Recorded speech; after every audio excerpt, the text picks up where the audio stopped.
एक single video में मैंने 3 टॉपिक वो भी 3 मिनट में रखा है। पूछो क्यों? और वो टॉपिक कौन सा टॉपिक है कि स्मार्ट बने कि हैंडसम बने। दूसरा टॉपिक है अपनी वैल्यू को कैसे बढ़ाएं। ये दोनों आपस में इंटरकनेक्ट करते हैं, क्योंकि आपकी वैल्यू अगर इंक्रीज़ होगी तो आपका सम्मान अपने आप बढ़ेगा, प्लस आप स्मार्ट भी बन जाओगे। और हैंडसम की बात नहीं करता, हैंडसम स्मार्ट दोनों में अंतर है, आगे वीडियो में बता रहा हूँ, ध्यान से सुनना। एक ऐसा बंदा है जो 3 तरह से स्मार्ट बन सकता है, किताबी तौर पर, भावनात्मक रूप से, तकनीकी तौर पर।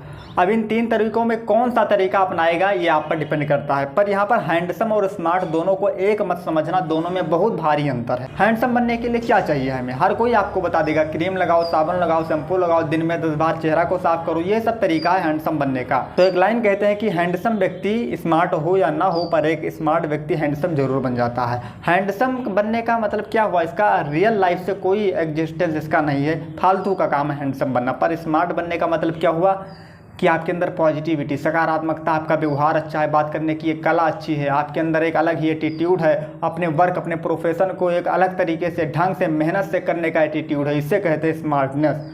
ना कि केवल मेहनत ही मेहनत पर मेहनत किए जा रहे हो, ऐसा नहीं है। तो मेन बात इस वीडियो में जो करने आए हैं कि हमें स्मार्ट बनना चाहिए कि हैंडसम बनना चाहिए, और हम क्या बने, हमारे लिए क्या यूजफुल है, हमारे रियल लाइफ में एग्जिस्टेंस करता है, वही हमारे लिए मायने रखता है। क्योंकि हमारा जीवन अगर नकली जीवन जीना, किसी को कॉपी करके, ये सब कॉपी वाला काम बिल्कुल बेकार है। ओरिजिनल जो original information, real knowledge, real information आपको 10 गुना आपने लाइफ में आगे आपको लेकर जाती है। तो मैंने बताया कि हैंडसम बनने का कोई अस्तित्व नहीं है, ना ही जरूरी है। जरूरी क्या है? आप स्मार्ट बनिए। तो स्मार्ट कैसे बने, क्या करना होगा? इसलिए अपने काम को आप बेस्ट करो।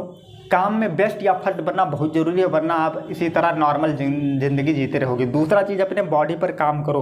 बहुत कम लोग ऐसे होंगे जो अपने बॉडी का ध्यान रखते हैं, अपनी बॉडी पर काम करते हैं। उन्हें लगता है कि हम बॉडी से क्या मतलब है, क्या एक्सरसाइज करें, सुबह उठें, चलो घूमो, यहाँ जाओ, वहाँ का मॉर्निंग वॉक करो, ये सब क्या है, फालतू का काम है। लेकिन नहीं, ये सबसे बड़ी गलती एक इंसान करेगा अगर इस चीज़ को नहीं अपनाएगा। सुबह की एक्सरसाइज को, इसको आपको करना ही पड़ेगा अगर आपकी बॉडी को सही रखना है तो, लंबे समय तक चलती रहे अगर आप चाहते हो तो, वरना गड्ढे में गिर जाओगे, काम भी नहीं कर पाओगे। वेरी सिंपल, बहुत ही आसान तरीका है स्मार्ट बनने का। पहला तरीका है रिस्पेक्ट योरसेल्फ। हम दूसरों को सम्मान देंगे, वो नहीं देंगे, वो बात की बात है, पर सबसे पहले हमें स्वयं को सम्मान देना होगा। इससे क्या होगा, इससे क्या नहीं होगा, इससे बहुत कुछ होगा। आप अपने आप पर जब निगरानी करते हो तो बहुत सारी चीज़ें अपने आप सुधरने लगती हैं और इम्प्रूवमेंट का चक्र चलने लगता है। और जब ये चक्र शुरू हो गया तो जो भी गलती की है उस गलती को दोहराओगे नहीं, और जो भी हमने पिछले समय में गलती की है उसको कैसे सुधारा जा सकता है, इस पर आपका ध्यान होगा।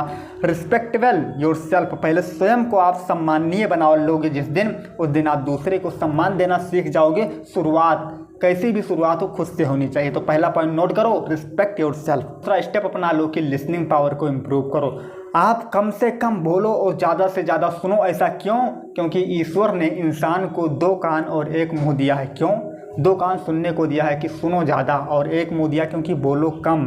जितना कम बोलोगे उतना ज़्यादा ऑब्जर्व कर पाओगे इस दुनिया को कि क्या चल रहा है, क्या नहीं चल रहा है, जान पाओगे कि हमें क्या करना चाहिए।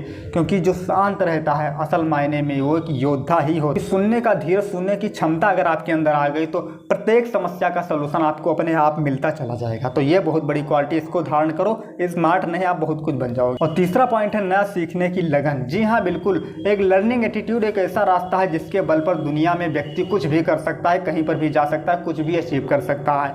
हर कदम पर, हर सिचुएशन में आपके अंदर कुछ ना कुछ सीखने, मैं कहाँ से क्या सीख सकता हूँ, मैं इस जानवर से, मैं इस पक्षी से, मैं इस सिचुएशन से, जो समय खराब चल रहा है, मैं इससे क्या सीख सकता हूँ। हर वक्त आपका फोकस लर्निंग पर होना चाहिए, सीखने, क्योंकि सीखने का रास्ता बहुत ही बड़ी कामयाबी आपको दे सकता है। क्योंकि जो सीख रहा है वही जिंदा है, जिसने सीखना बंद कर दिया वो एक जिंदा लाश है।